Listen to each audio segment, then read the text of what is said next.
عليكم ورحمة الله وبركاته. الحمد لله رب العالمين، وصلى الله وبارك وأنعم على محمد وعلى آله وأصحابه ومن سار على نهجه واقتفى بأثره إلى يوم الدين. قال الله تعالى في القرآن الكريم: يا أيها الذين آمنوا اتقوا الله حق تقاته ولا تموتن إلا وأنتم مسلمون.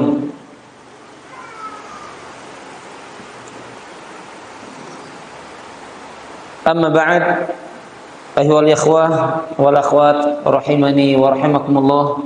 Alhamdulillah, kita bersyukur kepada Allah Subhanahu wa taala atas setiap nikmat yang Allah berikan kepada kita. Salawat dan salam semoga senantiasa tercurahkan kepada Nabi kita Muhammad sallallahu alaihi wa ala alihi wasallam. Baik, Bapak Ibu, para jamaah, a'azzani Allah wa iyyakum ajma'in. Melanjutkan pembahasan kajian kitab Tauhid karya Syekh Muhammad At-Tamimi rahimahullahu taala. Kita akan lanjutkan dalam masih di bab yang kedua kalau nggak salah ya. Tiga. Bab barang siapa yang merealisasikan tauhidnya dengan sempurna, maka dia akan masuk surga tanpa hisab. Dan kita masuk di hadis yang terakhir dalam bab ini,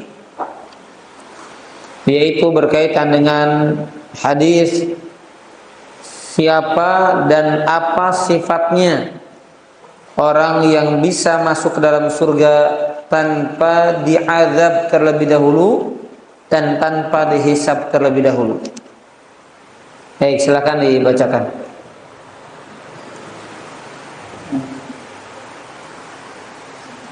Saya pun berkata sungguh dan berbuat baik. Diinfokan halaman berapanya? Versi terjemahannya. Halaman 13. Halaman 13 ya. Yang punya terjemahannya dibuka di halaman 13. Ya. Saya pun berkata sungguh telah berbuat baik orang yang mengamalkan apa yang telah didengarnya. Tetapi Ibnu Abbas menuturkan kepada kami hadis dari Nabi SAW bahwa beliau bersabda, "Qulillah alayya al-ghulam faraitu an-nabiyya wa ma'ahu ar-rahtu wan-nabiyya wa ma'ahu ar-rajul wa-rajulani wan-nabiyya wa laysa ma'ahu ahad yadru bi alihi sawadun 'azimun qawlantu annahum ummati faqila li hadha Musa wa qawmuhu fanadhartu faida sawadun 'azimun faqila li hadha ummukum wa ma'ahum 70,000 فليدخلوا الجنة بغير حساب ولا عذاب ثم نهى الله فدخل منزله فقالوا الناس في أولئك فقال بعضهم فلعلهم الذين صحبوا رسول الله صلى الله عليه وسلم فقال بعضهم فلعلهم الذين ولدوا في الإسلام فلم يشركوا بالله شيئا فذكروا أشياء فخرج عليهم رسول الله صلى الله عليه وسلم فأخبروه فقال هم الذين لا يسترقون ولا يقنعون ولا يتطيرون وعلى ربهم يتوكلون فقام عكاشة ابن محصن فقال ادعوا الله أن يجعلني منهم قال أنت منهم ثم قال رجل آخر فقال ادعوا الله أن يجعلني منهم فقال سبقك بها عائشة. Terjemahannya langsung. Telah ditentukan kepada umat-umat Aku melihat seorang nabi bersamanya beberapa orang, dan seorang nabi bersamanya satu dan dua orang, serta seorang nabi dan tak seorang pun bersamanya. Ya, langsung disyarah aja ya. Jadi hadis ini diriwayatkan oleh Ibnu Abbas radhiyallahu anhu dalam hadis riwayat Bukhari dan Muslim. Ya, dalam bab 70.000 orang masuk surga tanpa hisab. Dan dalam riwayat Muslim ini di dalam Kitabul Iman, bahwasanya Nabi Shallallahu Alaihi Wasallam beliau bersabda, perhatikan ya, ditampakkan kepadaku umat-umat. Ditampakkan, siapa yang menampakkannya? Allah. Jadi di antara metode pengabaran Allah kepada para nabinya, yaitu para nabinya diberikan gambaran oleh Allah Subhanahu wa taala, baik apa yang terjadi di masa lampau atau apa yang terjadi di masa yang akan datang. Maka kata Nabi SAW, ditampakkan kepadaku umat-umat. Dan ini menunjukkan secara zahir kapan ditampakkannya, yaitu di dalam mimpi. Ya, bukan diam bengong ditampakkan oleh Allah, ya. Akan tetapi secara zahir maksudnya adalah di dalam mimpi, sebagaimana disebutkan di dalam syarah Fathul Bari. Baik, kata umam itu jamak dari ummatun. Ya, ummatun jamaknya dalam bahasa Arab umamun. Nah, maksudnya berarti apa? Setiap umat yang di tengah-tengah mereka diutus seorang nabi atau seorang rasul. Jadi ada umat Nabi Musa, umat Nabi Isa, umat Nabi Musa, umat Nabi Muhammad Shallallahu Alaihi Wasallam dan lain sebagainya. Jadi apa yang dilihat oleh Nabi Shallallahu Alaihi Wasallam di dalam mimpi, kata Nabi, aku melihat ada nabi yang bersamanya beberapa orang. Dan di sini dengan kalimat ar-rohtu, para jemaah. Perhatikan ya. Mohon fokus. Ar-rohtu di dalam bahasa Arab, rohot itu jumlahnya antara 3 sampai 9.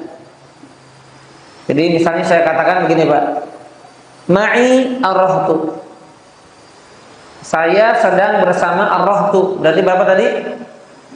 Antara 3 sampai 9. Bisa 4, bisa 5, 6, 7. Intinya lebih dari 3 atau lebih dari 2, maaf, kurang dari 10. Nah, itu dalam bahasa Arab begitu.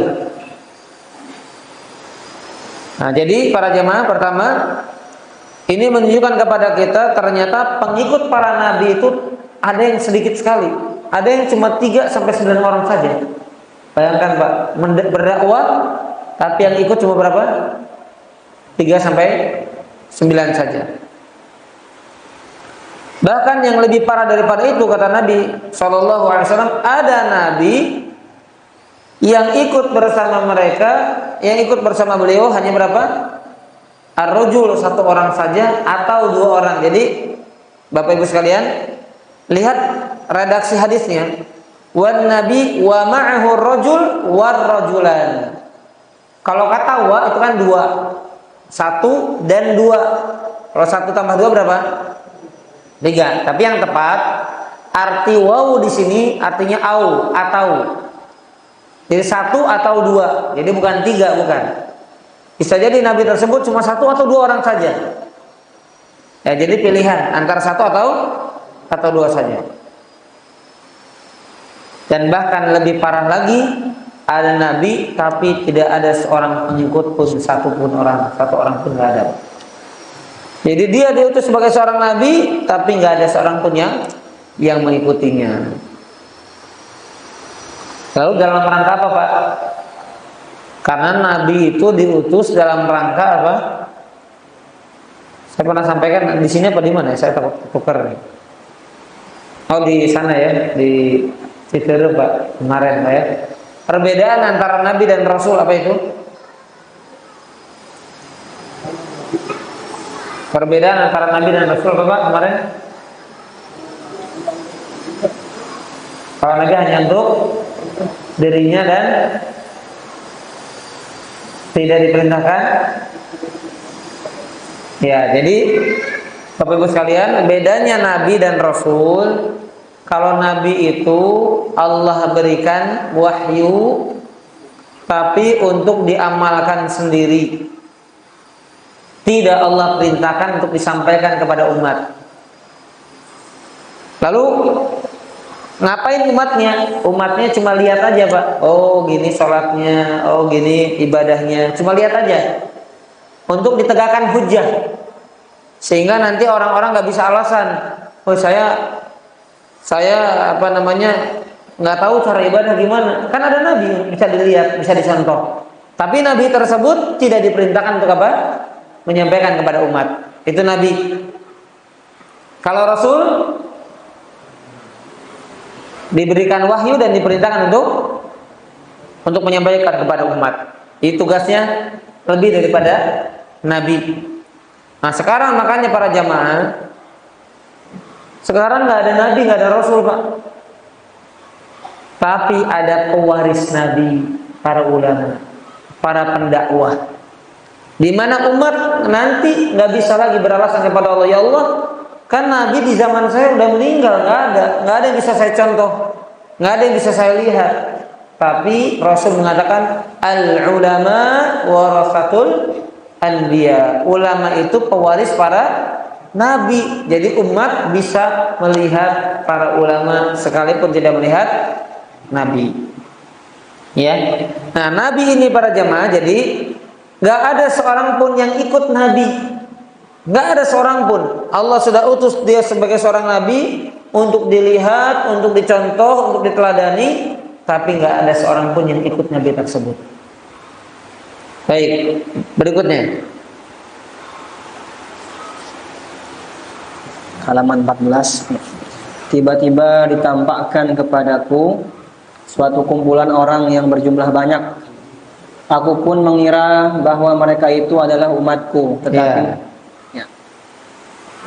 Jadi dalam mimpi tersebut setelah diperlihatkan ada nabi yang jumlahnya 3 sampai 9, kemudian hanya 1 atau 2 orang, bahkan ada nabi yang gak ada seorang pun yang ikut beliau, kemudian tiba-tiba ditampakkan apa? Jumlah manusia yang banyak. Dan nabi pertamanya dalam riwayat mengira bahwasanya umat yang banyak tersebut adalah umat siapa? Umat Muhammad sallallahu alaihi wasallam. Ternyata apa? Silakan. Tetapi dikatakan kepadaku ini adalah Musa bersama kaumnya. Nah, ternyata itu adalah jumlah yang banyak itu adalah Nabi Musa bersama umatnya, bersama kaumnya. Yang mana berarti ini menunjukkan umatnya Nabi Musa juga apa? Banyak. Jadi pengikut Nabi Musa itu jumlahnya banyak karena kalimatnya sawadun azim. Sawad itu artinya kan hitam, cuma saking banyaknya orang maka itu menunjukkan akan banyak yang pengikut Nabi Musa alaihi salam. Baik. Lalu tiba-tiba aku melihat lagi suatu kumpulan orang yang berjumlah banyak pula. Maka dikatakan kepadaku, ini adalah umatmu. Dan bersama mereka ada 70.000 orang yang masuk surga tanpa hisab dan tanpa azab. Ya. Fanazartu, aku melihat ada kumpulan juga yang banyak. Baru disebutkan ini umatmu. Berarti Pak, ini menunjukkan tadi pertama umatnya Nabi Musa sangat banyak, apalagi umatnya Muhammad SAW dikasir. Jadi perbedaannya jauh lebih banyak lagi, lebih berlipat-lipat kali lagi.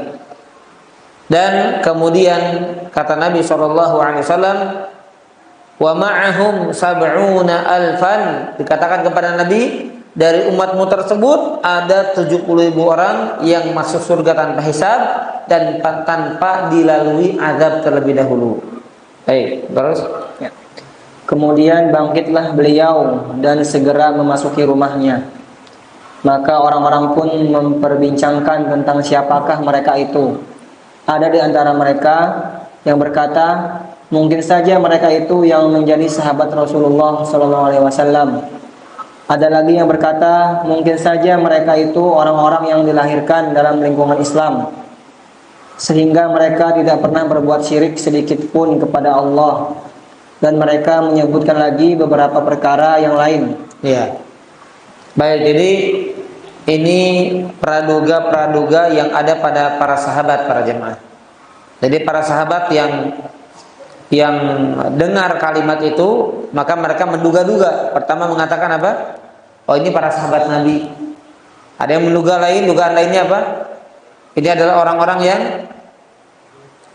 yang terlahir dalam keadaan Islam, berada di lingkungan Islam, sehingga mereka berada di atas fitrah Islam dan tidak berbuat syirik sedikit pun. Dan perkara-perkara lain sesuai dengan praduga-praduga yang ada pada diri sahabat Nabi Shallallahu Alaihi Wasallam. Ya, kemudian Ketika Rasulullah SAW keluar, mereka memberitahukan hal tersebut kepada beliau. Maka beliau bersabda, mereka itu adalah orang-orang yang tidak meminta diruqyah, tidak meminta supaya lukanya ditempel dengan besi yang dipanaskan, tidak melakukan tatoyur, dan mereka pun bertawakal kepada Tuhan mereka. Lalu cukup dulu. Baik, para jemaah sekalian, azani Allah wa iyyakum ajmain. Di sini Rasul sallallahu alaihi wasallam membantah apa yang dikira oleh para sahabat. Siapa 70.000 manusia yang masuk surga tanpa hisab dan tanpa melalui adab. Maka Nabi tidak menyebutkan nama, Nabi tidak menyebutkan warna kulitnya. Nabi SAW tidak menyebutkan apa bahasanya, tapi Nabi SAW menyebutkan sifat-sifatnya. Jadi selain sifat, Nabi menyebutkan juga apa? Dalam hadis ini maksudnya disebutkan oleh Allah apa? Jumlah. Jadi jumlahnya sekian dan sifatnya demikian. Apa saja? Yang pertama adalah orang yang tidak meminta ruqyah. Jadi ingat, bukan tidak meruqyah, tapi tidak minta ruqyah. Karena disebutkan dalam riwayat lain bahwasanya riwayatnya menyebutkan mereka tidak meruqyah. Tapi ini riwayat yang tidak tepat karena pada kenyataannya Nabi pernah meruqyah. Aisyah pernah meruqyah, bahkan malaikat Jibril pernah meruqyah Nabi. Nah, kalau seandainya sifat ini adalah sifat yang tidak dibenarkan, maka bertentangan dengan apa yang dilakukan malaikat, bertentangan dengan apa yang dilakukan Nabi, bertentangan dengan apa yang dilakukan oleh Aisyah. Ya. Maka hadis ini menerangkan apa? Menerangkan bahwasanya kalimat atau riwayat yang benar adalah mereka yang tidak meminta diruqyah, datang untuk minta diruqyah. Dan apa sebab mereka tidak minta ruqyah? Setidaknya ada 3 alasan. Jadi sebuah kemuliaan seorang itu tidak minta ruqyah itu disebabkan 3 alasan. Yang pertama, menunjukkan akan kuatnya kebergantungan mereka kepada Allah. Orang yang tidak minta ruqyah menunjukkan yang pertama, kuatnya kebergantungan dia kepada siapa? Allah. Atau dengan kalimat lain apa? Kuatnya tawakal dia kepada Allah, sehingga mereka tidak mau minta ruqyah. Kuatnya tawakal mereka kepada Allah sehingga mereka tidak minta ruqyah. Yang kedua, mulianya jiwa mereka dari merendahkan diri kepada selain Allah. Jadi kemuliaan jiwa mereka sehingga mereka tidak mau merendahkan diri kepada selain Allah. Karena namanya minta kepada makhluk ada bentuk merendahkan diri kepada selain Allah, termasuk minta ruqyah. Tolong dong, tolong ruqyahin anak-anak nih. lagi banyak apa namanya was-was nih. Nah, berarti kan ada permintaan kepada makhluk, maka ada bentuk merendahkan diri kepada selain Allah. Sedangkan orang yang tidak minta ruqyah, berarti dia menghindari perkara tersebut, yang menunjukkan akan kemuliaan jiwa mereka.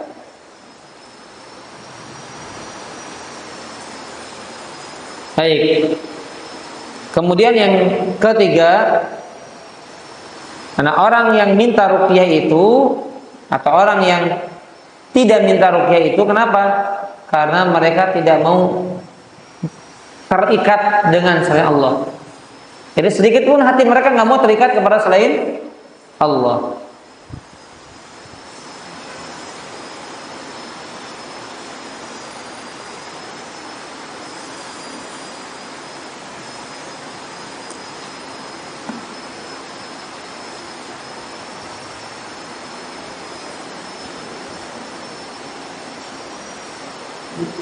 Baik. Kemudian para jamaah sekalian, azanillahu wa iyyakum ajmain.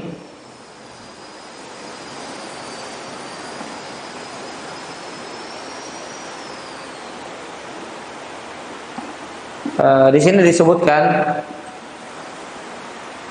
nanti kita bahas satu-satu aja dulu ya. Jadi apakah mutlak berarti meminta ruqyah itu tidak boleh? Apakah mutlak bahwasanya mengobati dengan besi panas tidak boleh? Ya, nanti kita akan bahas. Baik, sifat yang kedua apa? Selain tidak minta ruqyah, apa yang kedua? Tidak berobat dengan apa? Besi panas. Ya. Tidak minta kepada seorang pun untuk mengobatinya dengan besi panas. Itu sifat yang kedua. Yang ketiga, yaitu tidak tatoyur. Apa tatoyur? Tatoyur itu diambil kata toir, burung. Kenapa? Karena dulu orang pesimis atau tidaknya bergantung pada apa? Burung. Ya, bergantung pada burung. Jadi misalnya mereka ingin berangkat, tapi ternyata ada burung di atas rumahnya. Kalau zaman sekarang kan ada burung gagak ya, maka menunjukkan akan ada yang meninggal. Ya, intinya dikaitkan dengan waktu, dikaitkan dengan tempat, dikaitkan dengan apa yang terlihat, dikaitkan dengan apa yang terdengar, menentukan sebuah nasib dengan kejadian-kejadian alam. Ini namanya apa? Tatoyur. Gelas pecah, oh berarti saya jangan berangkat dulu nih. Nih feeling saya mau celaka karena gelas pecah misalnya. Nah, enggak ada ya. Itu kejadian-kejadian seperti itu tidak menunjukkan akan nasib seseorang. Jadi sekarang lebih luas lagi tatoyur. Ada kupu-kupu masuk ke rumah, bakal ada tamu. Ya. Ada perempuan duduk di depan pintu ngalangin jalan, susah jodohnya nanti. Gitu ya. Dan lain-lain lah banyak. Orang tua biasanya pada tahu tuh ya. Nah, karena apa namanya lahirnya jauh sebelum saya, jadi kalau sekarang kan sudah banyak hilangnya, walaupun ya kemusyrikan merajalela juga. Nah, mereka tidak apa? Tidak melakukan tatoyur.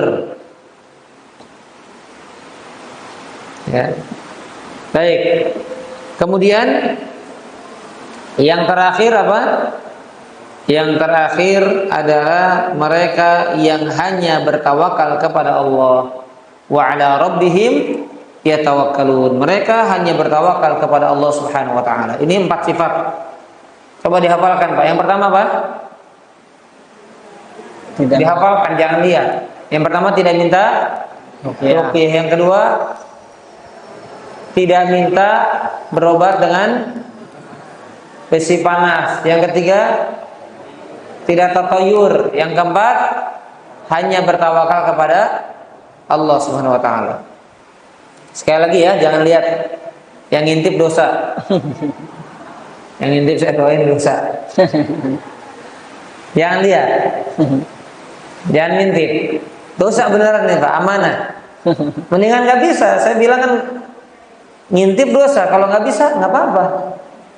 Jadi kalau nggak bisa mendingan salah atau nggak jawab. Ya, jangan ngintip. Yang pertama apa? Ya, Yang keempat tidak berapa.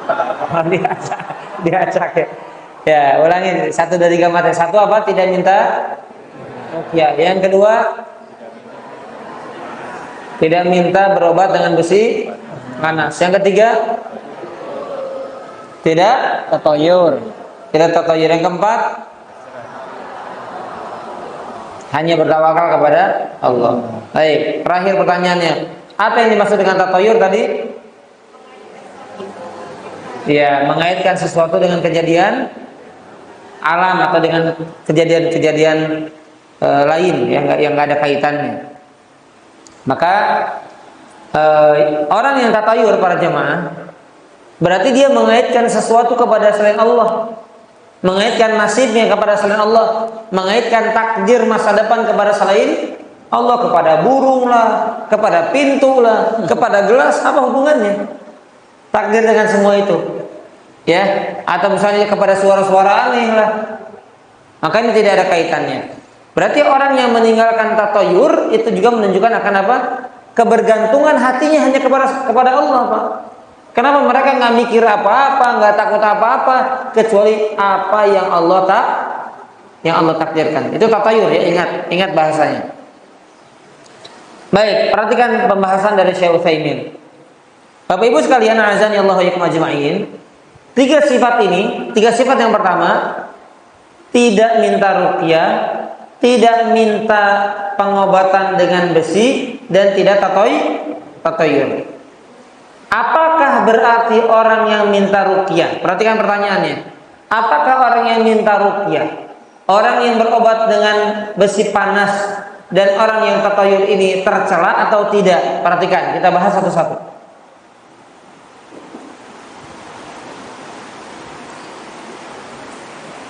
Jawabannya adalah bahwa orang yang tidak minta ruqyah, orang yang tidak minta ruqyah ini lebih sempurna, tetapi orang yang minta ruqyah bukan menunjukkan bahwasanya dia tercela. Ya, dia tidak tercela dengan dia minta apa? Ruqyah. Jadi dari 3 sifat pertama Pak, yang benar-benar mutlak nggak boleh apa? Tatayur. Adapun berkaitan dengan minta ruqyah, minta diobati, maka ini ada rinciannya. Ya, perhatikan para jamaah sekalian, azani Allah wa iyyakum ajma'in.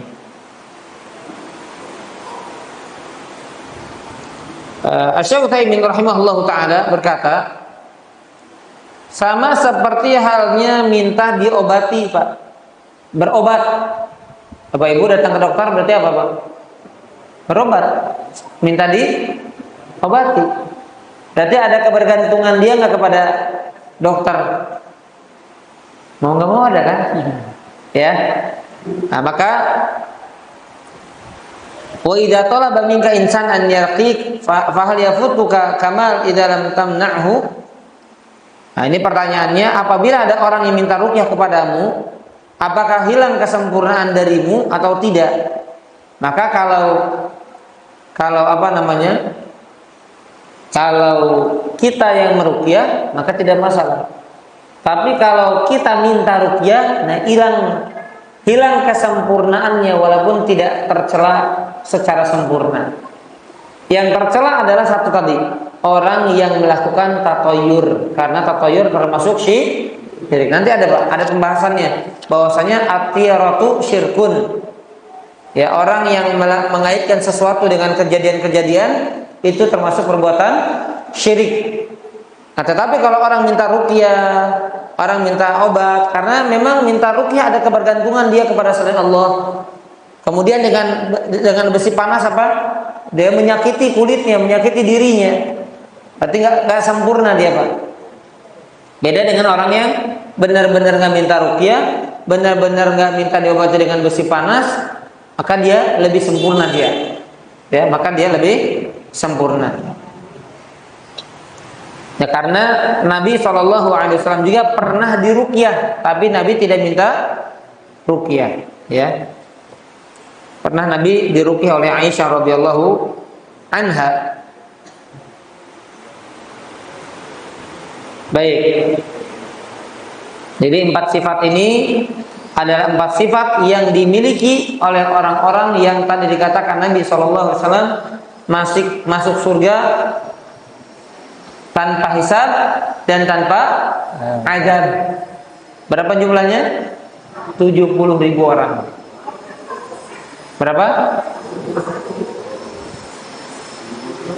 70.000, benar ya? 70.000 manusia masuk tanpa surga, masuk ke dalam surga tanpa hisab dan tanpa diazab terlebih dahulu. Baik tidak diazab di alam kubur ataupun tidak diazab di dalam neraka. Ya. Baik, jamaah azan ya Allah wa iyyakum ajma'in.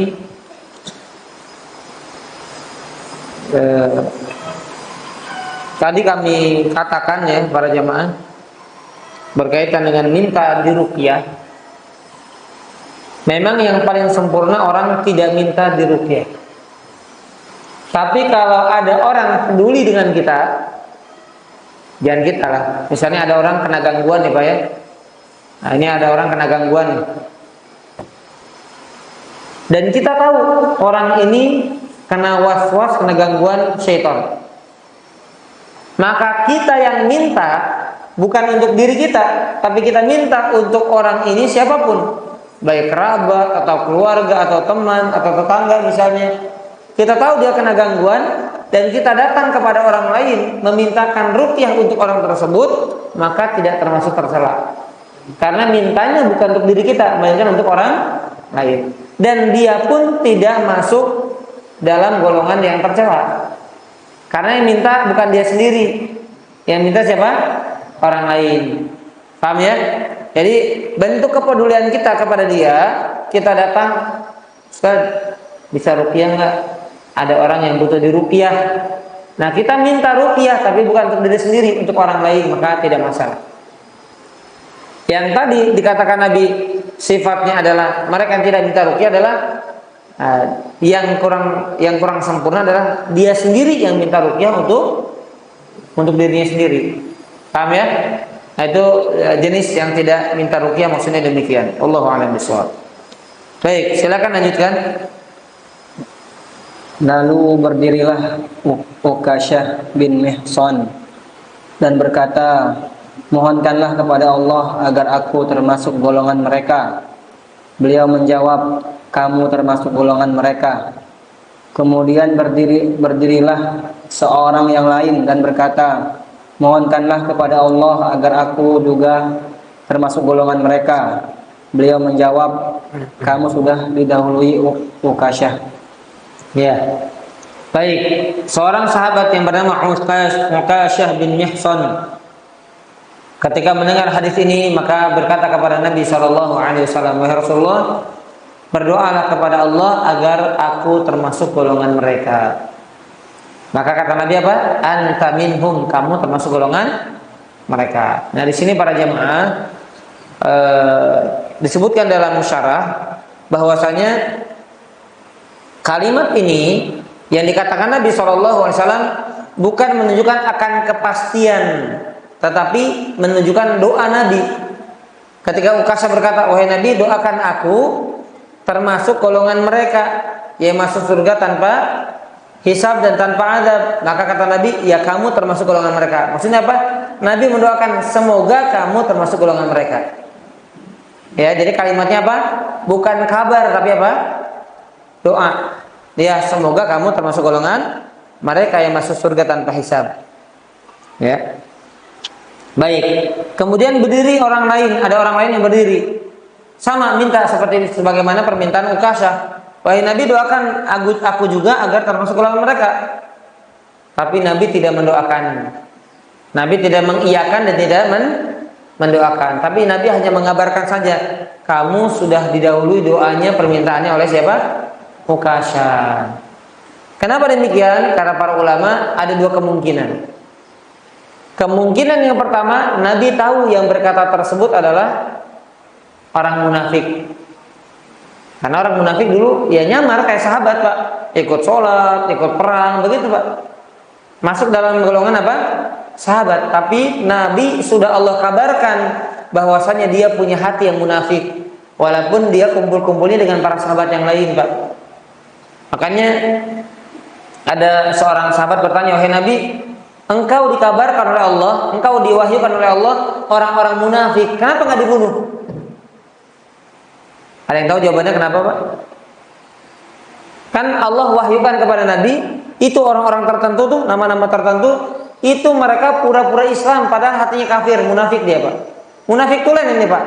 Bukan munafik kayak kita, Pak. Kalau kita kan punya sifat munafik, Pak, ya. Bapak Ibu, semua kita kadang punya sifat munafik. Apa saja sifatnya? Apabila berkata, berdosa. Apabila diberi amanah, khianat. Apabila apalagi, Pak? Berjanji tidak ditepati. Betul lagi? Apabila berselisih, curang, dia berbuat zalim. Gimana caranya biar menang? Itu orang munafik juga, Pak. Itu sifat empat ini kita pernah lakukan, yakin. Kalau nggak bohong, khianat, ingkar janji, atau berselisih, kita berbuat zalim. Saya yakin semua kita pernah melakukan salah satu dari empat ini atau dua dari empat ini. Tapi kalau ini, Bapak Ibu sekalian, memang bukan punya sifat munafik, memang benar-benar orang munafik, Pak. Dia statusnya di hadapan Allah orang kafir, tapi berpenampilan seperti orang Islam. Maka kenapa mereka nggak dibunuh sama Nabi, Pak? Nggak diperangi sama para sahabat? Kenapa, Pak? Ada yang tahu jawabannya? Kenapa? Karena nggak kedengeran, nggak ada mikrofon ya? Nggak ada sampai. Cuma dua aja. Ini itu, Pak, buat Nggak nyampe ke atas. nggak nyampe. Lempar gitu. Ada. Ya, baik. Ibu yang keras, Bu, ke depan aja, nggak apa-apa.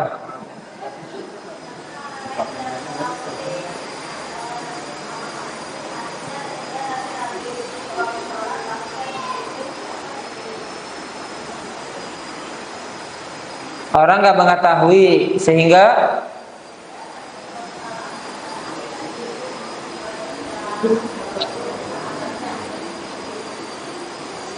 ya, semoga apa yang saya dengar sama seperti apa yang saya jawab, ya. Kayaknya sih benar kedengarannya sih. Baik, karena nanti kalau diperangi Nabi dan para sahabatnya akan ada fitnah, Pak. Apa fitnahnya, Pak? Nabi membunuh para sahabatnya karena orang lain nggak tahu. Nabi tahu. Ada dua sahabat yang tahu, Pak. Salah satunya siapa? Saya lupa nama satunya lagi, Pak. Hudzaifah bin Al-Yaman. Itu beliau tahu semua nama-nama orang munafik yang tinggal di sekitar Nabi. Fulan munafik, fulan munafik, fulan munafik. Tahu. Makanya disebut, diberi gelar sahibu sirri Rasulillah sallallahu alaihi wasallam. Orang yang memegang kunci rahasia Nabi tentang nama-nama orang munafik. Jadi, Pak, saya bayangkanlah kayak saya begini, Pak. Saya tiba-tiba bunuh bapak. Itu Ustadz bunuh jamaahnya sendiri. Padahal saya tahu ada di antara bapak-bapak yang orang kafir tapi pura-pura ikut ngaji. Misalnya, Pak, ya, gambaran. Nah, begitu, Pak. Makanya khawatir fitnah tersebut, Nabi dan sahabat yang tahu tidak memeranginya. Kenapa? Karena orang itu dilihat apa? Dilihat sesuai dengan apa? Zahirnya. Inna ma'alaina zahir wa 'alallahil bawatin. Itu kaidahnya. Kita hanya bisa menilai yang zahir, yang nampak saja. Yang menilai batin hanyalah Allah. Begitu para jemaah, ya. Baik, jadi kemungkinan yang pertama, orang tadi yang berdiri dan meminta bahwasanya dia juga didoakan masuk surga, Nabi tidak mengiyakan. Kenapa? Bisa jadi dia orang munafik. Tapi Nabi tidak secara terang-terangan mengatakan enggak, kamu munafik. Enggak. Kata Nabi enggak? Maaf ya, kamu sudah didahului oleh Ukasyah tadi. Baik, ada mikrofon di atas ya, kalau ada pertanyaan atau ada jawaban dari pertanyaan saya bisa disampaikan nanti ya. Baik, kemungkinan yang kedua, khawatir orang-orang pun ikut minta semuanya. Ya Rasulullah, saya juga. Padahal mereka tidak berhak mendapatkan itu. Ya. Jadi kemungkinan yang kedua apa? Menutup celah permintaan orang yang tidak berhak mendapatkannya.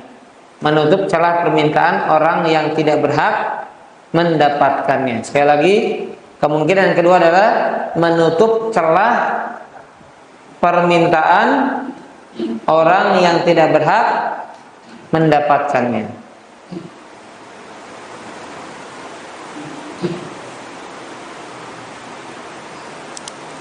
Baik, wallahu a'lam bishawab. Jadi sesuai dengan judul bab yang ketiga para jamaah, orang yang menerapkan tauhid dengan sempurna maka dia masuk surga tanpa hisab. Dan hadisnya riwayat Bukhari Muslim tadi. Di antara bentuk kesempurnaan tauhid seorang adalah mereka tidak minta ruqyah, mereka tidak minta diobati dengan besi panas, mereka tidak melakukan tatayur, dan mereka hanya bertawakal kepada Allah. Ini bentuk sempurnanya tauhid. Yang dengan hal tersebut seseorang dimasukkan ke dalam surga tanpa melalui azab, tanpa melalui hisab. Silakan dilanjutkan. Kandungan bab ini, yang pertama, mengetahui adanya tingkatan-tingkatan manusia dalam tauhid. Yang kedua, pengertian mengamalkan tauhid dengan semurni-murninya. Yang ketiga, sanjungan Allah Subhanahu wa taala kepada Nabi Ibrahim karena sama sekali tidak pernah termasuk orang-orang yang berbuat syirik kepada Allah. Yang keempat, sanjungan Allah kepada para tokoh wali atau sahabat Rasulullah karena bersihnya diri mereka dari perbuatan syirik.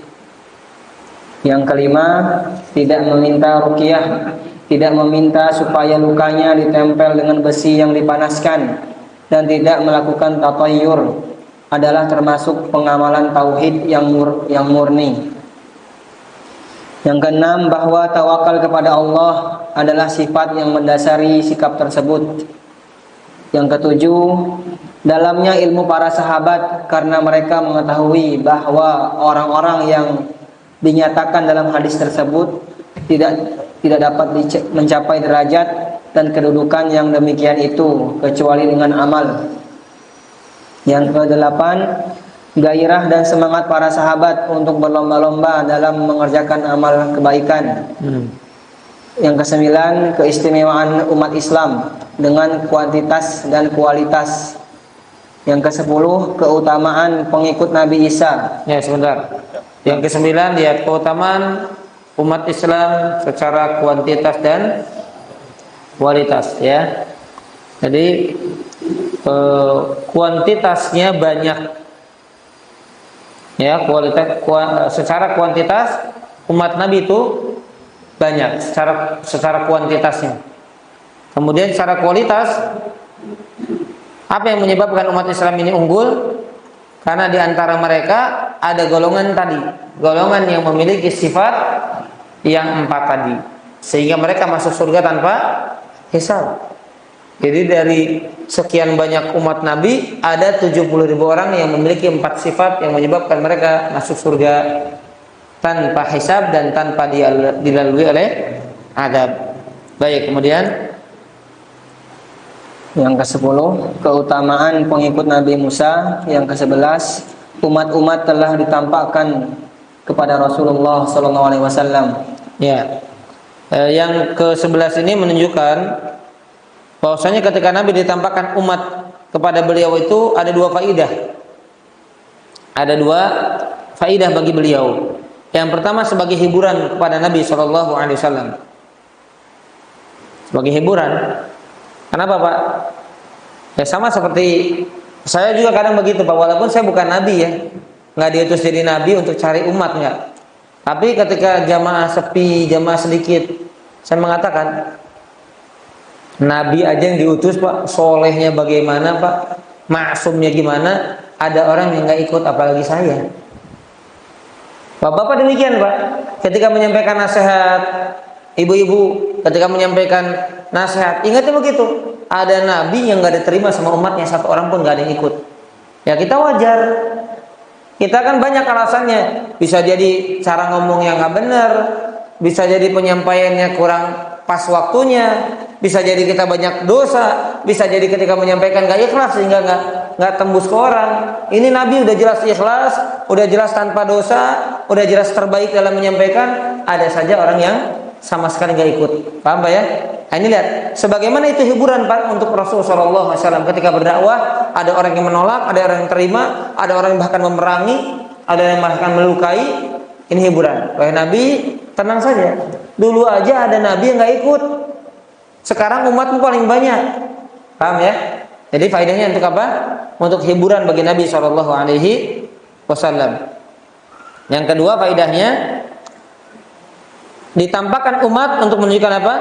Menunjukkan Nabi Shallallahu Alaihi Wasallam akan banyak umatnya, akan terbanyak umat. Jadi dua faedahnya. Untuk hiburan bagi Nabi dan untuk menunjukkan akan keutamaan Nabi, bahwasanya Nabi Muhammad Shallallahu Alaihi Wasallam adalah Nabi yang terbanyak umat pengikutnya. Ini dua faedah, ditampakkannya para umat kepada Nabi Shallallahu Alaihi Wasallam dalam mimpinya. Baik, berikutnya Yang ke-12, setiap umat dikumpulkan sendiri-sendiri bersama nabinya. ya. Jadi nanti nggak digabung semua Pak. Umat Nabi Musa, Nabi Muhammad bersama umatnya, Nabi Isa bersama umatnya, terus seperti itu. Ya, jadi mereka tidak akan tercampur baur dengan umat-umat yang lainnya. Nabi bersama umatnya atau umat bersama nabinya sendiri. Baik. Yang ke-13, bahwa sedikit orang yang mengikuti seruan para nabi. Yang ke-14, nabi yang tidak mempunyai pengikut datang sendirian pada hari kiamat. Kasihan Pak ya. Ya nggak kasihan Pak, yang kasihan kita Pak, walaupun banyak teman. Na'udzubillah kalau kita jadi orang kasihan. Banyak teman tapi tidak bisa terselamatkan dari adab Allah, na'udzubillah. Kalau Nabi walaupun sendiri tapi masuk surga, gitu ya. Baik. Yang ke-14, nabi yang tidak mempunyai pengikut. Udah ya. Apa 15? Ya.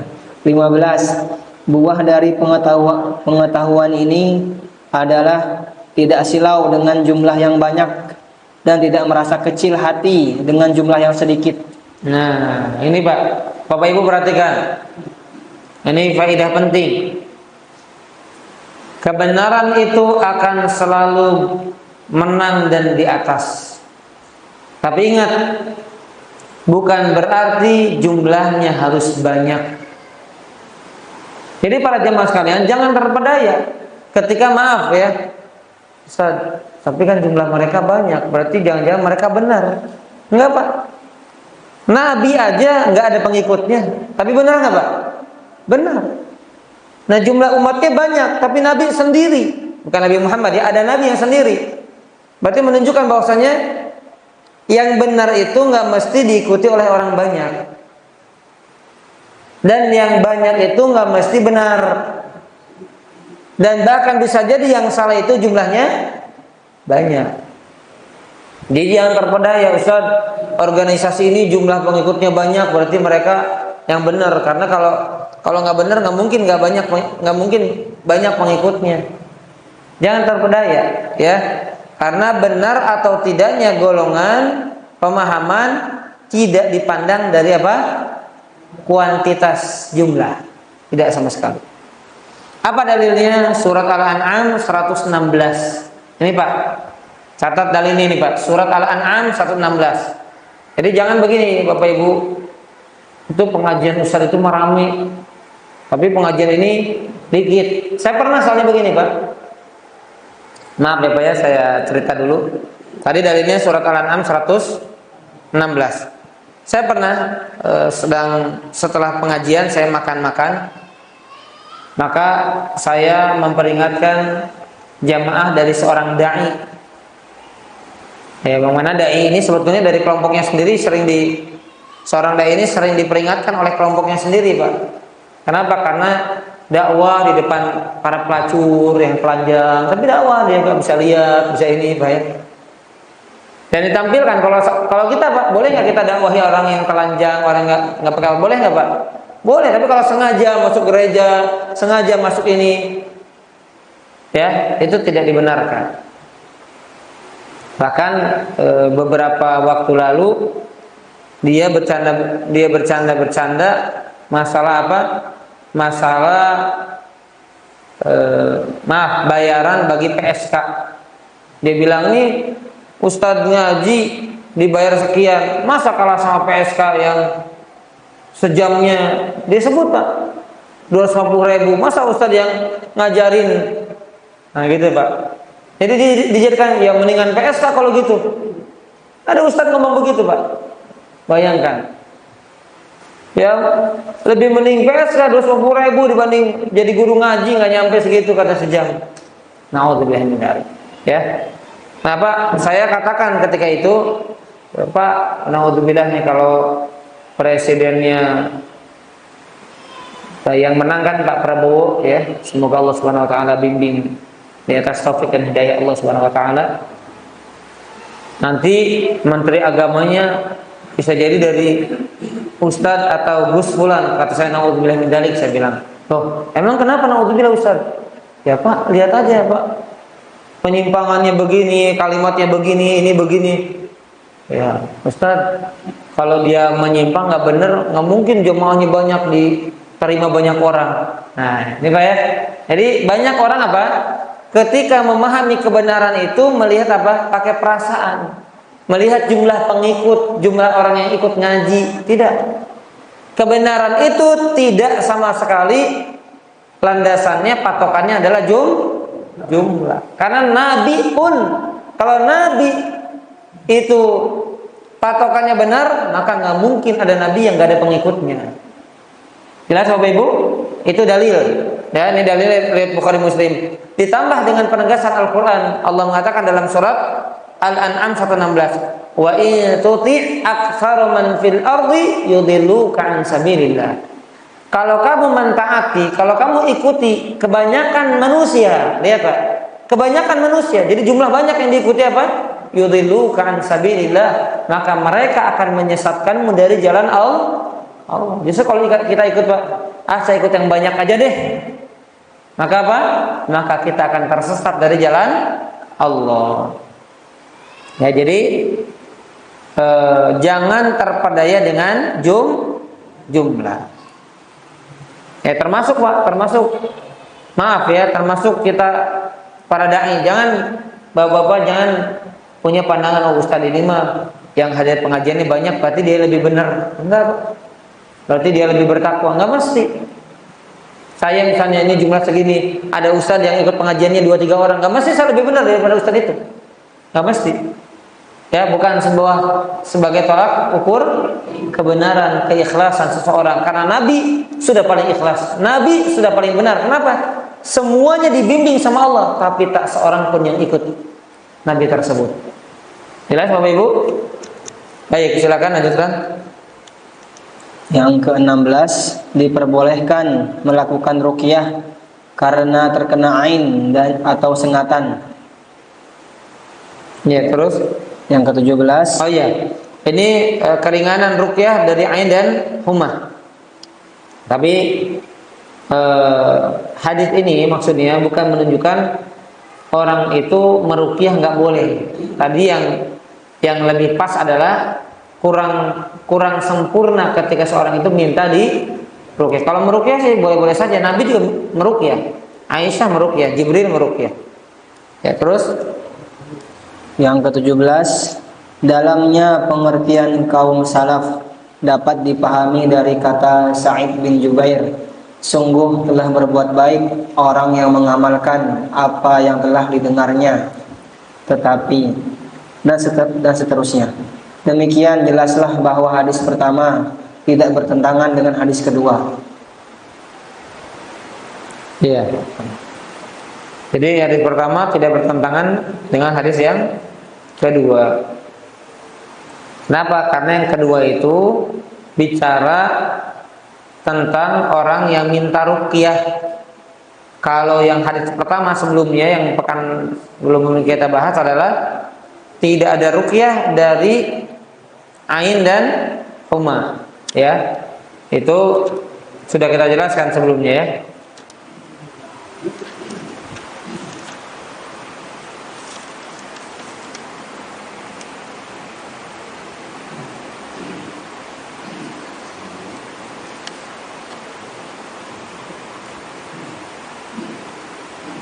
Baik.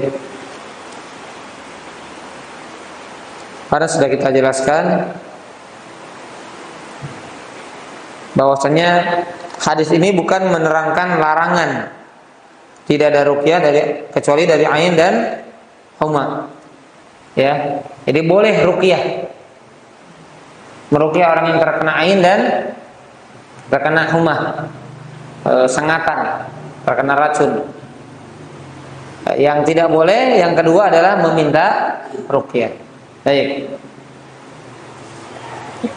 Ke-18, kemuliaan sifat kaum salaf karena ketulusan hati mereka, dan mereka tidak memuji seseorang dengan pujian yang dibuat-buat. Ya, sebentar.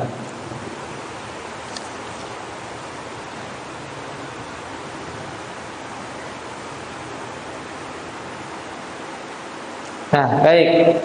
Jadi dalam hadis atau dalam kalimat hadis tidak minta ruqyah ini ada 3 tingkatan para jemaah. Perhatikan, ya. Berbicara tentang orang yang minta ruqyah itu ada 3 tingkatan. Tingkatan yang pertama, perhatikan, minta ruqyah kepada orang lain, maka ini hilang kesempurnaan dia, tawakalnya kepada Allah. Jadi kita, Bapak Ibu, minta agar ada orang lain yang meruqyah kita, maka kesempurnaan tawakal kita kepada Allah berkurang. Kemudian yang kedua, ada orang yang ingin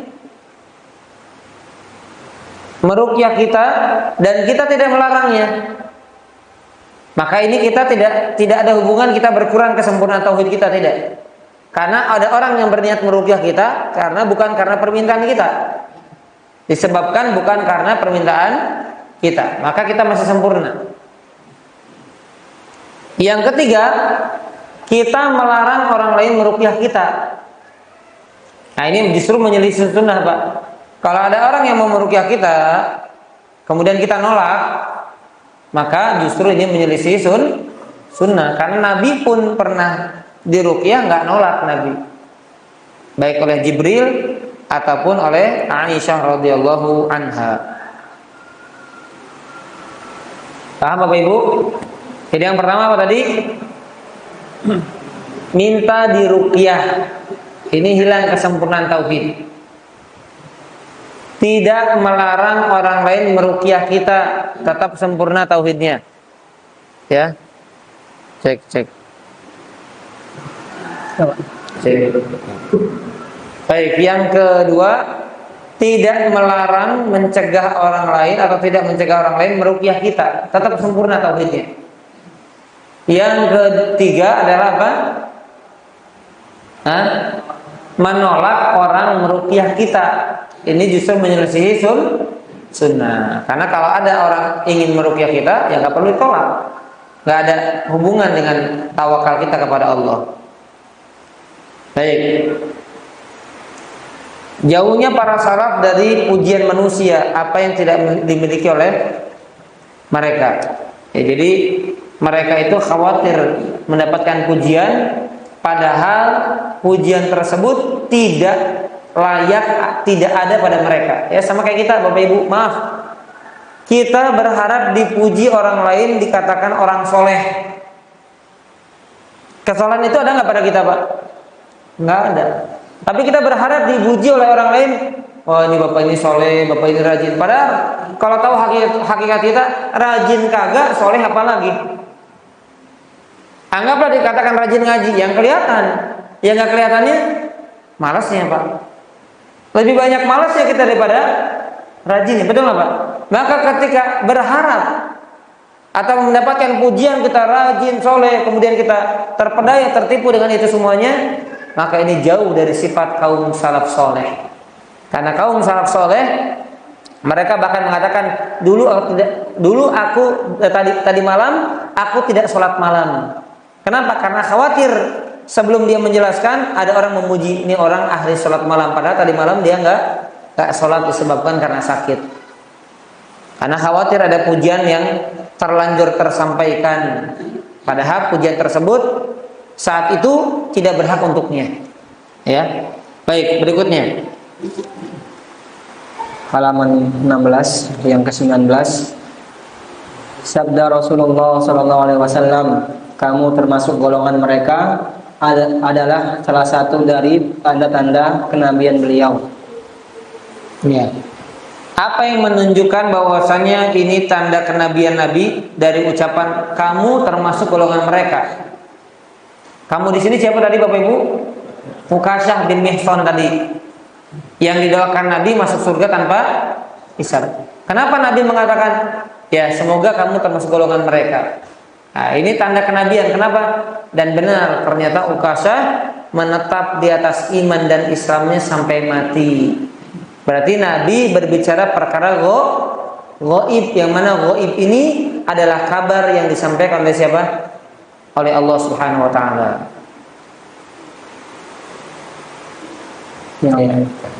Sukma. Ya, yang ke-20, keutamaan Ukasyah. Yang ke-21, penggunaan kata sindiran. Ya, terus ya, ini penggunaan kata apa? Sindiran. Ya, sindiran. Karena ada kalimat tadi ketika seorang berdiri untuk meminta sebagaimana permintaan Ukasyah, maka Nabi tidak menjawab secara langsung, tapi pakai kalimat sindiran. Aduh, kamu sudah didahului Ukasyah. Ya, itu pakai kalimat lain gitu ya, nggak dengan kalimat langsung. Baik, terakhir. Yang terakhir, keelokan budi pekerti Rasulullah SAW. Ya. Baik para jamaah, tadi kami sampaikan bahwasanya Ukasyah tidak dipastikan termasuk orang yang masuk surga tanpa hisab. Ya, tapi dalam keterangan berikutnya disebutkan kita menyaksikan bahwasanya beliau termasuk golongan orang yang masuk surga tanpa hisab. Ya, jadi walaupun kalimatnya doa, tapi ini menunjukkan apa? Akan sebuah kepastian, karena itu adalah kesaksian dari Nabi SAW. Jadi itu keterangan yang datang selanjutnya. Baik. Kemudian tadi yang terakhir dikatakan apa? Baiknya akhlak Nabi SAW. Kenapa, Pak? Karena orang tadi, Pak, tidak ditolak secara terang-terangan. Enggak, maaf, kamu nggak dapat doanya. Tapi Nabi apa? Kamu sudah didahului oleh orang lain. Ini menunjukkan apa? Akan baiknya, akan sempurnanya akhlak Nabi SAW.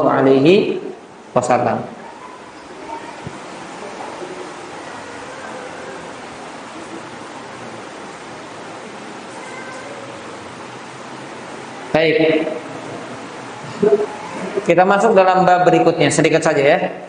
Bab al-khawfu minasyirki. Bapak Ibu yang saya muliakan dan semoga dimuliakan Allah, saya berharap mudah-mudahan Bapak Ibu bisa istiqomah dalam mengkaji kitab ini, karena sebagaimana wasiat para ulama, termasuk salah satu ulama Indonesia yang kita akui keilmuannya yang baru saja wafat, Al-Ustaz Yazid bin Abdul Qadir Jawas rahimahullah ta'ala. Beliau lihat sampai akhir hayatnya terus mendakwahkan tauhid, Pak. Saya mengenal beliau pertama kali, saya ikut kajian beliau ketika saya sekitar 2010. Saya masih kuliah di Lipia. Diundang beliau sama teman-teman kuliah untuk ngisi di depan anak-anak Lipia. Itu isinya kajian tauhid. Ya, ini ada satu cerita yang belum saya ceritakan di majelis lain. Itu pertama kali saya kajian dengan Ustaz Yazid rahimahullah taala. Walaupun saya tidak mengatakan saya sering kajian sama beliau, enggak, apalagi semenjak saya sibuk dengan kajian dengan dakwah, maka sudah jarang saya kajian sama beliau. Dan asatidz yang lainnya tentunya ya. Saya baru ingat ya, kenangan bersama beliau. Salah satunya sebelum kami ikut kajian beliau, khutbah pertama kali saya jadi ustadz, ya kalau ustadz itu sebagai label. Pertama kali saya jadi ustadz, khutbah pertama kali yang saya sampaikan persis adalah kalimat yang ada dalam kajian Ustaz Yazid yang judulnya dunia itu seperti bangkai, dunia itu terlaknat. Itu wallah, rekaman beliau dulu. Saya nggak kenal YouTube, belum rame Instagram, YouTube ada tapi kayaknya belum rame. Maka ada rekamannya dulu. Rekamannya itu setiap kalimatnya saya tulis, Pak. Semua saya tulis, Pak. Dalilnya saya tulis, kalimat beliau saya tulis. Saya bawakan dalam khutbah pertama kali seumur hidup saya. Pertama kali saya khutbah di depan para tentara marinir saat itu di Cilandak. Jadi itu salah satu, mudah-mudahan kalau itu ikhlas karena itu sebagai amal soleh menjadi jariah bagi beliau. Jadi judul khutbahnya waktu itu apa? Kehinaan dan terlaknatnya dunia. Ad-dunya mal'unatun wa mal'unun ma fiha. Itu hadis pertama kali saya hafal dari lisannya Ustaz Yazid rahimahullah taala. Dunia itu terlaknat dan terlaknat semua yang ada di atas dunia dan dalam dunia kecuali 4 perkara. Alim, orang yang alim mengajarkan kebaikan. Muta'alim atau orang yang belajar. Wa mawala, orang yang melakukan ketaatan. Ya, satu lagi apa, Pak? Alim, muta'alim, wa mawala. Hah? Apa nggak kedengaran? Pakai mic ya? Pakai mic ya? Oh iya, orang yang berzikir kepada Allah. 4 perkara itu. Orang yang alim, orang yang belajar, orang yang berzikir, dan orang yang melakukan ketaatan. Nah itu para jemaah sekalian, azani Allah wa ajmain. Maka kenapa saya sama, Pak? Kalau saya bicara sibuk, sebetulnya ada urusan pondok, saya pengen ngajar anak santri, tapi sengaja saya ingin mengkaji apa yang pernah kami kaji di kuliahan ini. Ini alhamdulillah kami sudah pernah khatam. Ini dalam 4 tahun kuliahan. Ini salah satu kurikulum di Lipia, ya, Al-Qaulul Mufid. Jadi ini syarah kitab Tauhid Syekh Muhammad bin Utsaimin, Syekh Shalih Muhammad bin Al-Utsaimin rahimahullah taala. Maka kami berharap bisa menghatamkan kitab ini lagi, ya, setelah sekian lama tidak dihatamkan. Karena selain daripada kitab ini banyak jadi referensi kitab-kitab lainnya, seperti misalnya kitab Tauhid yang disyarah oleh Syekh Shalih Fauzan yang beliau masih hidup. Jadi Bapak Ibu jangan pernah bosan belajar tauhid. Kenapa? Karena tauhid adalah materi yang paling kita butuhkan. Wallahi, Bapak Ibu. Sekalipun saya pernah hatam ini, bukan berarti saya tidak butuh lagi kepada tauhid. Materi yang paling dibutuhkan. Kenapa? Ini yang menyebabkan seorang itu menjadi modal besar dia masuk ke dalam surga. Menjadi modal besar dia dihindarkan dari apa?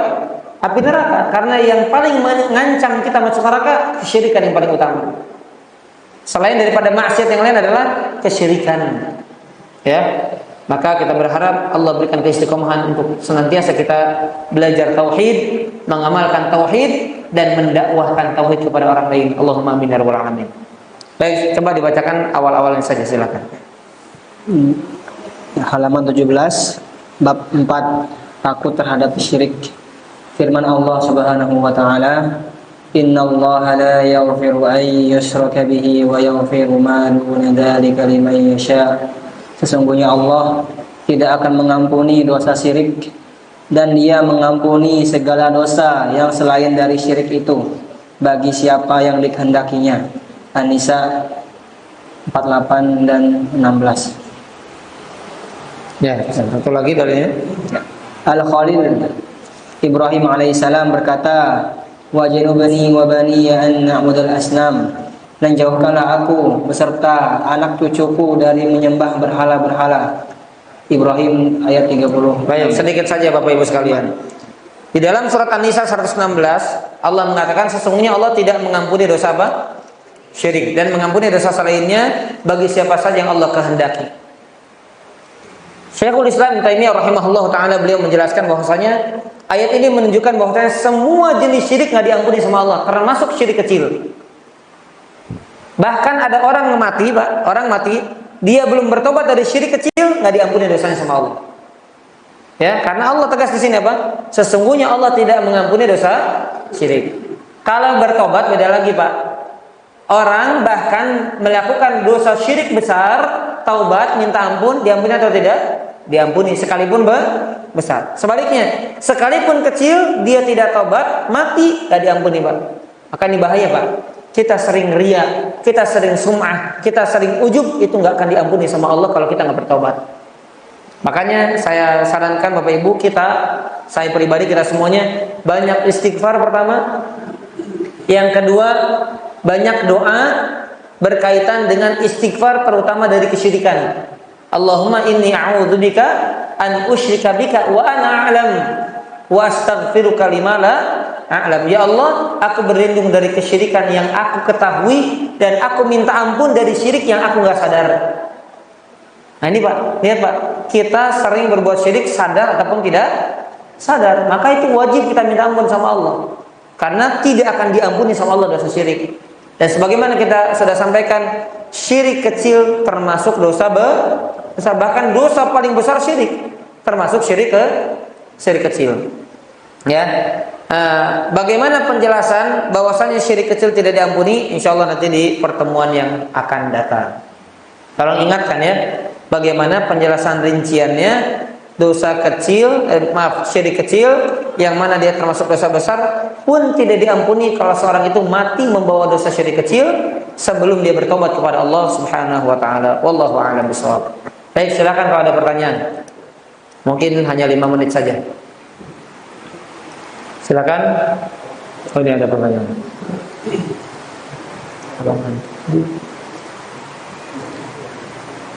Tolong untuk berdiri dan saling tolong.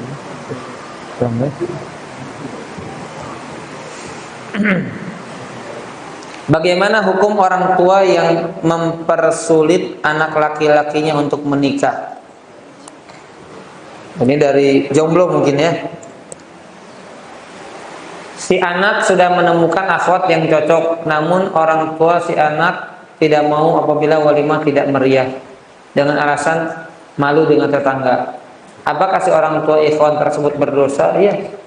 Orang tua yang menghalangi orang anaknya untuk beribadah, apalagi ibadah yang mulia, yang bisa menjaga kesucian anaknya, bisa menjauhkan anaknya dari perbuatan keji, dari perbuatan zina dan lain sebagainya, maka orang tua tersebut bisa menjadi orang tua yang berdosa. Maka anak banyak-banyak mendoakan orang tuanya agar dapat hidayah, dibuka pintu hatinya untuk agar anak tersebut diizinkan untuk menikah.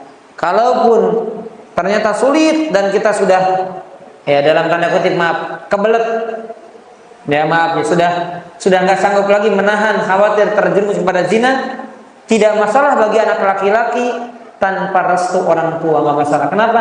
Karena ridho Allah dia lebih kedepankan dibandingkan ridho orang tua. Kalau sudah kepepet gimana lagi Pak? Daripada zina. Tapi berusaha dulu, dia berusaha sekuat tenaga untuk dia berdoa kepada Allah dan melobi orang tuanya. Wallahu a'lam bishawab. Baik, ada pertanyaan? Ya, silakan Ibu. Assalamualaikum warahmatullahi wabarakatuh. Waalaikumsalam warahmatullahi wabarakatuh. Ustaz, berkaitan dengan tadi mengenai pengobatan dengan besi panas. Tadi Ustaz menyinggung dasar kita kalau di dunia kedokteran sudah banyak seperti di meja operasi atau meja bedah itu Pak Ustaz ada pada saat pembedahan itu supaya darah dari pembuluh darah yang putus itu tidak muncul darahnya, biasanya pakai laser ditutup-tutup dituliskan.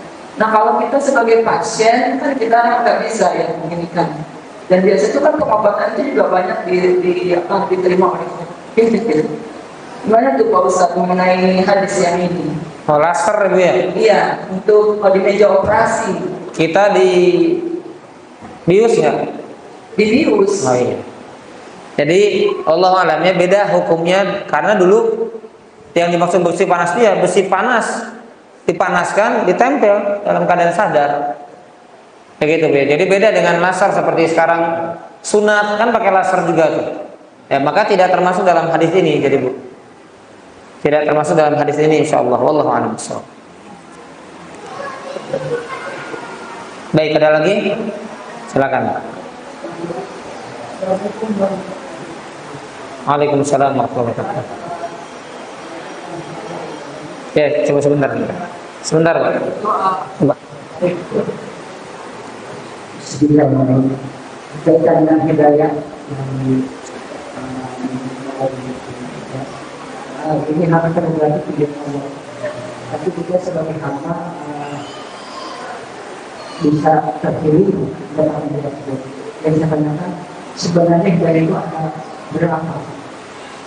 Dan saya ketahui ada 5 titik ya.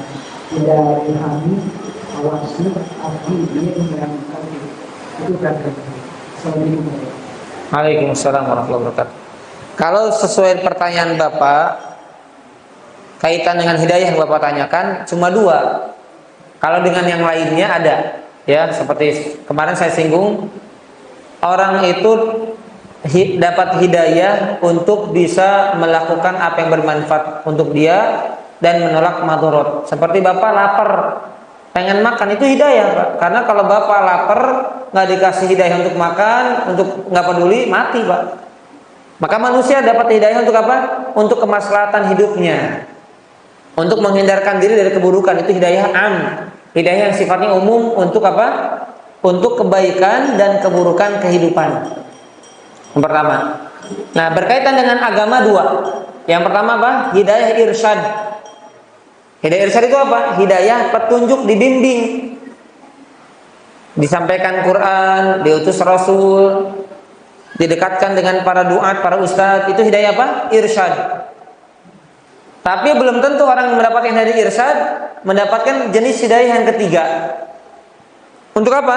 Hidayah penerimaan dan pengamalan. Orang itu apa? Setelah mendengar, kan disampaikan kan? Itu hidayah irsyad, bimbingan. Dia menerima dan mengamalkan, itu namanya hidayah taufik. Apa hidayah taufik? Menerima dan mengamalkan. Ada apa? Ada orang dapat hidayah menerima, oh saya terima, saya tahu ini benar, tapi nggak mengamalkan, dia belum dapat hidayah taufik, Pak. Ya, kenapa? Karena orang itu berilmu, mengetahui dan harus diamalkan. Ya percuma penerima tapi nggak diamalkan. Kayak siapa?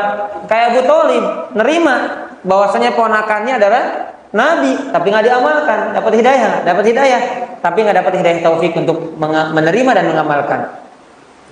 Yang keempat dan kelima, hidayah ilal jannah wa hidayah ila an-nar. Yang keempat hidayah ke surga, dan yang kelima hidayah ke neraka. Dalilnya, kalau tidak salah yang pertama hidayah ke surga surat Al-A'raf, yang kelima saya lupa suratnya. Tapi yang keempat ini Allah mengatakan di dalam surat Al-A'raf, "Wa ma kunna linahtadiya laula an hadanallah." Penduduk surga berkata, seandainya Allah tidak memberikan hidayah kepadaku, maka kami nggak akan masuk surga. Berarti kan orang masuk surga juga butuh hidayah untuk menuju surga setelah dia mendapatkan hidayah taufik di dunia. Yang kelima, ternyata orang juga masuk neraka karena Allah kasih hidayah untuk masuk neraka. Fahduhum ila siratil jahim. Tunjukkan hidayahi mereka untuk menuju jalan menuju neraka. Jadi itu 5 jenis hidayah. Ada yang sifatnya baik, ada sifatnya buruk, dan ada yang umum. Wallahu a'lam bishawab. Baik. Ada yang lagi yang tanyakan? Tidak ada ya? Baik, sekali lagi kami tegaskan para jamaah. Ada. Silakan Ibu. Terakhir Bu ya. Assalamualaikum Ustaz. Waalaikumsalam. Mau tanya Ustaz, kalau yang itu diobati dengan besi panas itu yang kain namanya, Ya. Apa sebabnya, termasuk yang hadis yang tadi Ustaz? Ya. Sebabnya menyakiti Bu, menyakiti tubuh. Menyakiti tubuh. Ya sama seperti sekarang misalnya orang-orang Syiah dengan perayaan hari Karbala, itu kan perkara-perkara yang tidak dibolehkan. Jadi mengobati, kalau disuntik dan lain sebagainya kan sakitnya wajar. Tapi kalau besi panas ditempelkan Bu, untuk menghilangkan demam, agar panasnya itu, demamnya itu beralih ke satu titik itu, nah itu nggak boleh. Karena menyakiti diri ya, atau ya nggak sampai terbunuh, tapi menyakiti diri. Kan ada bunuh diri, ada mendolimi diri sendiri. Karena termasuk larangan dalam Islam adalah mendolimi diri sendiri. Seperti memukul-mukul kepala pipi, kemudian menjenggut-jenggut rambut sampai ya orang yang meratap kan begitu. Itu dilarang dalam Islam, apalagi sampai dipanaskan. Allahu a'lam bishawab. Baik, demikian yang bisa disampaikan para jemaah. Kami tegaskan sekali lagi, tanamkan dalam diri dan dalam jiwa kita kebutuhan kita kepada ilmu tauhid lebih daripada kebutuhan kita kepada ilmu yang lainnya. Kebutuhan kita kepada ilmu tauhid lebih daripada kebutuhan kita kepada makan dan minum. Dan kebutuhan kita kepada ilmu tauhid bahkan lebih daripada kebutuhan kita kepada anak dan istri kita. Karena ilmu tauhid adalah dasar dan prinsip hidup kita untuk menuju surga Allah Subhanahu wa taala dan untuk mengharapkan perjumpaan kita dengan Sang Pencipta Allah Subhanahu wa taala. Barakallahu fikum, subhanakallahumma bihamdika, asyhadu an la ilaha illa anta, astaghfiruka wa atubu ilaik. Assalamualaikum warahmatullahi wabarakatuh.